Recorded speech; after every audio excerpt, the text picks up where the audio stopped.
Hi guys, welcome back to my channel. I'm Susie, and in this channel I do renovations, DIYs, tutorials, gardening, and so much more. My whole goal here is for you to learn how to do all these things, or at least get ideas on how to do them.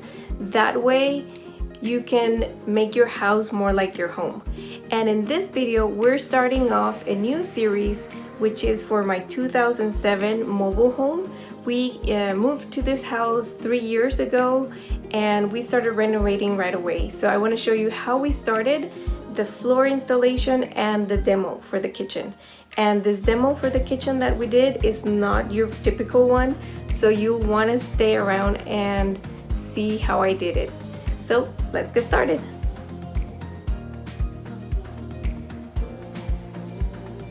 So this is our new house. It's a 2007 model, and as you can see it's way bigger than the one that we previously had.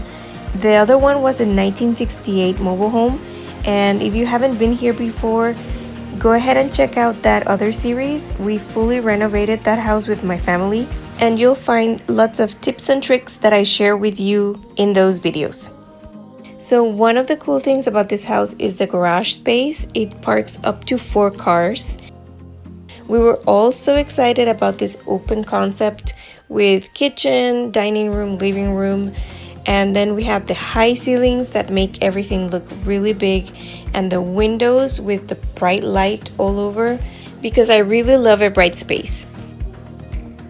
So the first thing that we did was paint. As you can see, that dark Pepto-Bismol color was no good, and neither were those other bright colors in the rest of the rooms. This house has 3 rooms and 2 bathrooms, and we painted everything in nice white neutral colors. Although the master bathroom is nice and big, the distribution is kind of weird, so we're planning to change that.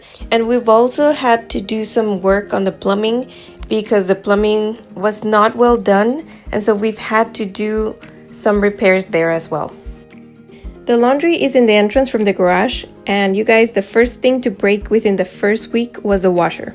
It didn't drain the water, which was super strange because in the inspection it was working fine. So one of the things to do is to make sure you're getting homeowners insurance because it covers all of those inconveniences. Here in California, it's part of what is included in the closing costs, so you're covered for a year and you need to keep paying the insurance. And I do regret not paying the insurance afterwards as well, because a couple of things more have broken and I've had to pay out of pocket. This is the patio, and right here is where it ends. It does look into a trail, and we have a little bit of more space in the back, so it looks bigger than what it is. But we put up a fence and we worked in there, so I think you'll like when I do the video for the patio. There's a lot of cool DIYs that I've done there. I always get super excited when I go buy materials to do a project in the house. This time it was the floor, and my mom was super excited as well, as you can see. And we went to Costco again to get our floors. They really have a good variety and good pricing, so it's always good to take a look around and see what they have. So this carpet was actually brand new, but it was probably a job that was done just to sell the house, because as soon as we started walking over it, it started lifting. It was just bubbling all over. So it was just a cheap job. And anyways, we don't like carpets because I think that they're just dust collectors and they're really bad for your allergies.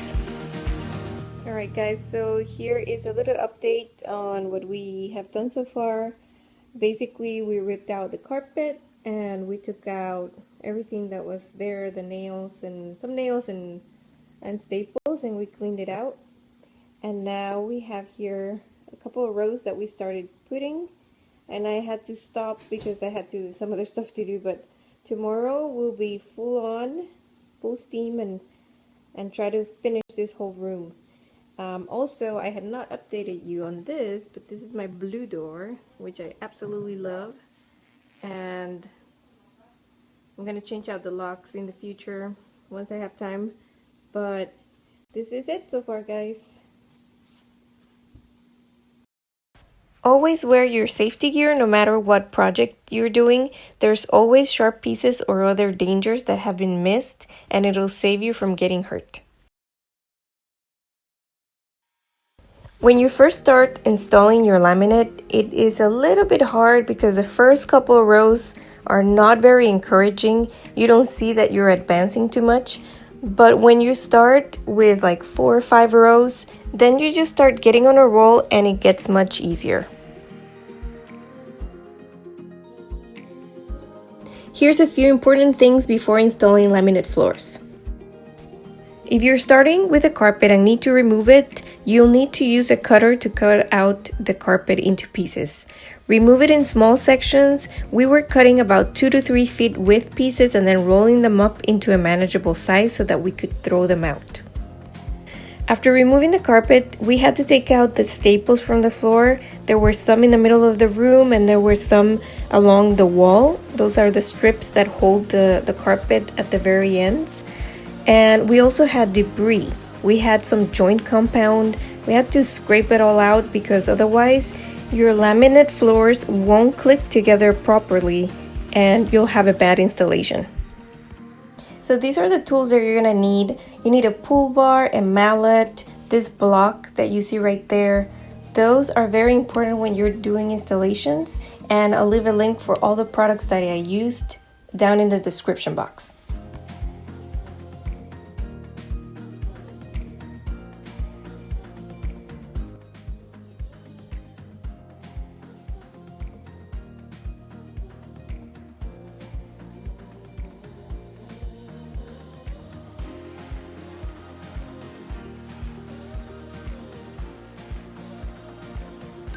We're doing the master right now as well, and then we'll do the other 2 rooms. So we're really happy about that. There's my mom, there's Chubby, there's Coco. The living room and kitchen area are directly connected with the master bedroom through the hallway, so we just laid the floor all the way up until we got to the master bedroom. We are just giving you an update on what is going on here with the master bedroom, and as you can see, we have finished. I'm so happy about this. We still have to do the closet, which I'm gonna try to figure out how to do today. I just took a couple of days off, took a break because my knees and my hands were really sore. But I think once we finish this, I can go into the hallway and finish off the edges as well here because we haven't finished this. And so hopefully we can get that done, and then we can go into the other 2 rooms. So that's gonna be later. Anyways, I just wanted to keep you updated with what's going on here. It's a mess. That's another update. We're just moving everything, and yeah, that's part of the job. Getting things out of the way so that you can get the floor in. There was a space in the closet where I needed to do a very specific cut, and I thought I was not gonna make it because it was very hard. But thankfully, I figured it out and it was problem solved.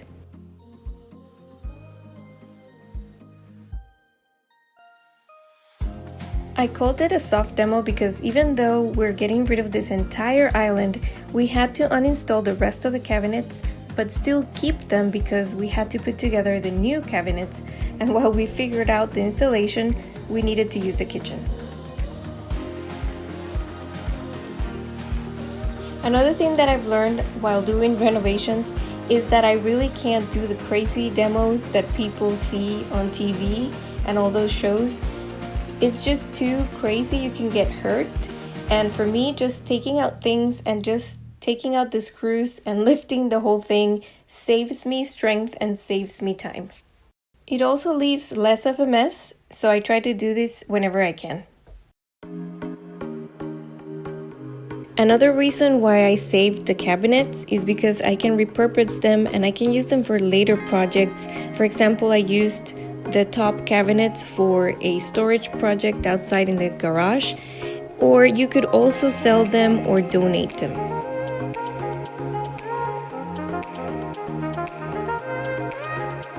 As you can see here, the island had terrible functionality, It had narrow cabinets and all those empty spaces, you couldn't really use them. So it had zero space for storage and we couldn't do prep work on it, so it had to go.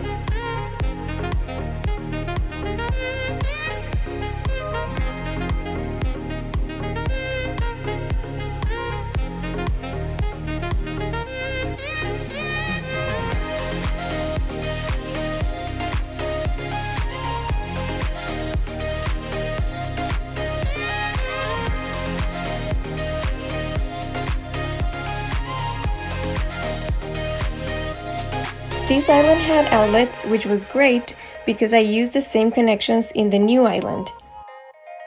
I was careful to go to the main electrical panel and turn off the power for the area we were working in. That's a very important step when you're working near electric lines because it will keep you safe from any accidents since you're tearing off stuff.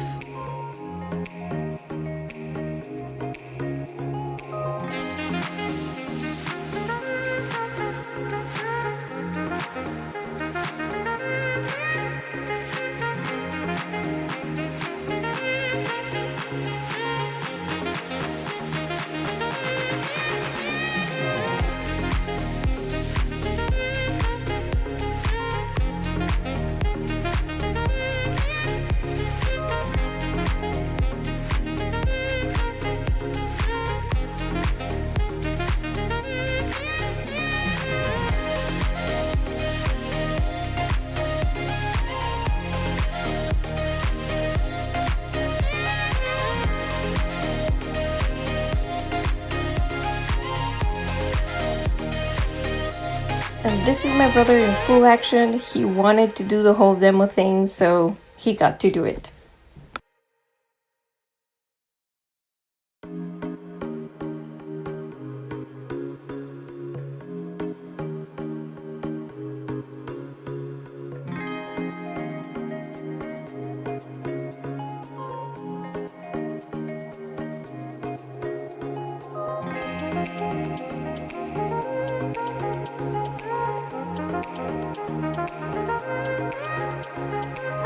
I think this was the hardest part of demoing the island. We had to take out the basic structure that was holding the island together, and so my brother tried pushing it and moving it using the mallet there to get it out, but I brought in the big guns. I brought my reciprocating saw and we started bringing down the whole thing, and that's when the messy part started. Mainly because we had to tear down all that drywall and it just releases a lot of dust. So definitely wear your mask and all your protective gear. We must have inhaled a lot of bad dust, so don't be like us.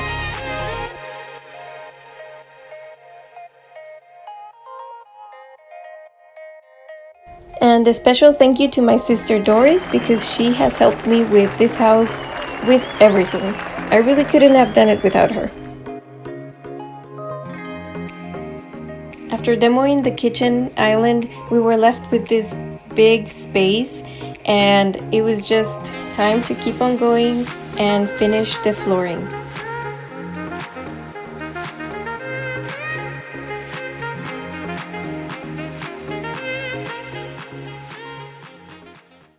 So this wall was something that I was really debating whether or not to take it out. I didn't know if it was load bearing, I didn't know many things. So I kind of like started exploring and I decided to go ahead and take it out because it was going to take away from the flow of the kitchen, of the design that I had in mind, and I just went for it. I did take a little piece of wall from the very top and just checked to see if it was load bearing, but it really wasn't, and I saw a lot of examples where these walls are just separating, and it was where the switch was there for the light for the dining room. Once I was sure that it wasn't something structural, I went ahead and finished taking it out.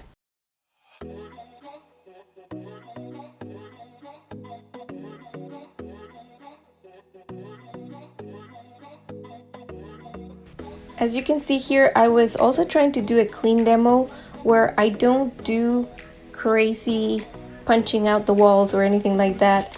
And we were taking piece by piece of the drywall. That way we could just see what we were working with, wouldn't hit any electrical, and everything was easier on us. We didn't have to do extra work cleaning more dust.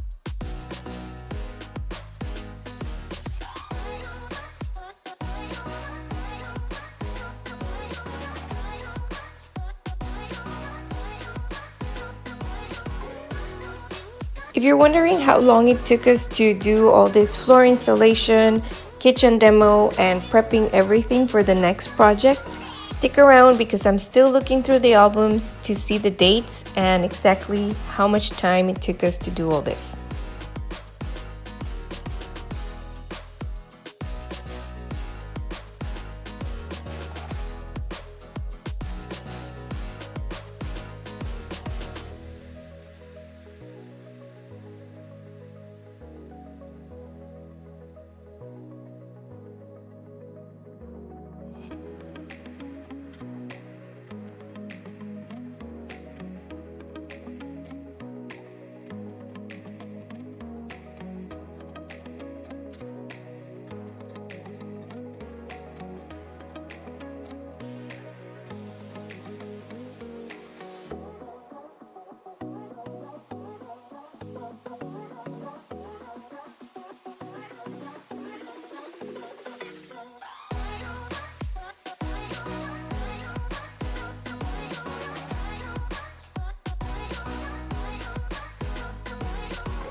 Taking down a wall is very empowering, guys, and I was super happy because this opened up the space so much.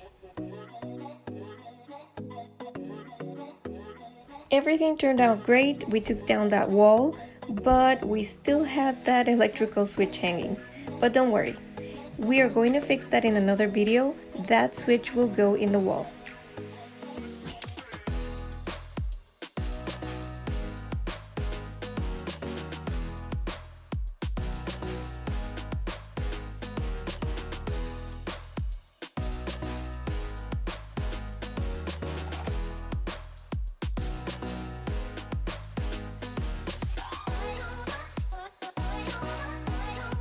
So here's where the fridge was. We had to clean it up. Look how dirty it was. And we took out that vinyl so that everything was nice and level. We cleaned it up, but we ran out of the floor, so we needed to go back to the store. When we went to the store, we saw that there was only 20 or 30 boxes left, so we decided to take what they had and run. We didn't want to run the risk of not having enough to finish the rest of the house. We were finishing the floors, but as we did that with the rest of the kitchen, we also had to uninstall all of the cabinets that you see there. So we had to take them out and put them to the side, try not to damage them, so we still had things inside of them, and kept moving the cabinets all around. The tricky part there was the floors. Once we were getting to the end towards the wall, we had to kind of I don't know how I installed those floors, honestly, because I had to go underneath the cabinets and not lift, especially the one with the sink. I couldn't lift it because everything was connected still to the lines of the plumbing, and that was some kind of miracle.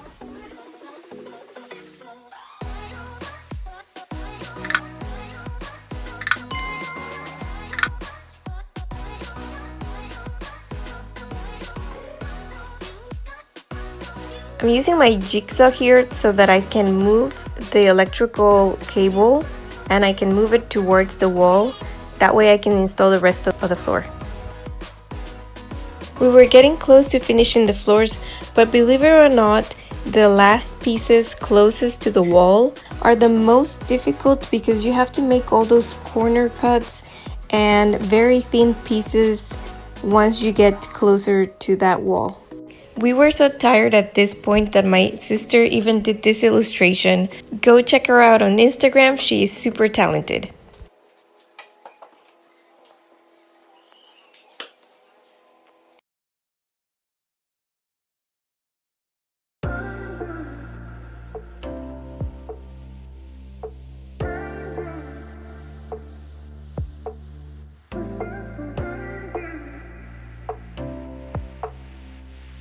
Once we finished the floors, we started putting the cabinets back into the kitchen, and they were only floating cabinets. They were not attached to the wall. That way we were going to be able to assemble the new cabinets and still have a functioning kitchen. So the floor installation is complete. We are now ready to start assembling the kitchen cabinets and getting things back into the space. As far as how long it took us to do all this, we started around the beginning of April of 2019, and I think I ended up finishing the whole thing, including the master bedroom, in the middle of May. So it took us about a month and a half, which wasn't so bad, and it was mainly me and my sister that did all the work. In the next video, I'm gonna share how I did the planning for the kitchen, and I'm putting together the kitchen island, which is massive. You don't want to miss this. So come along with me. Here's a little bit of behind the scenes, you could say, of everything that went on with this house renovation. And on a more personal note, I just wanted to remember our dog, Coco, nuestro muñeco, who passed away about a week and a half ago, and just how beautiful and how loving he was. And we are so blessed that he was in our lives. So guys, take care. Have a great day. See you next time.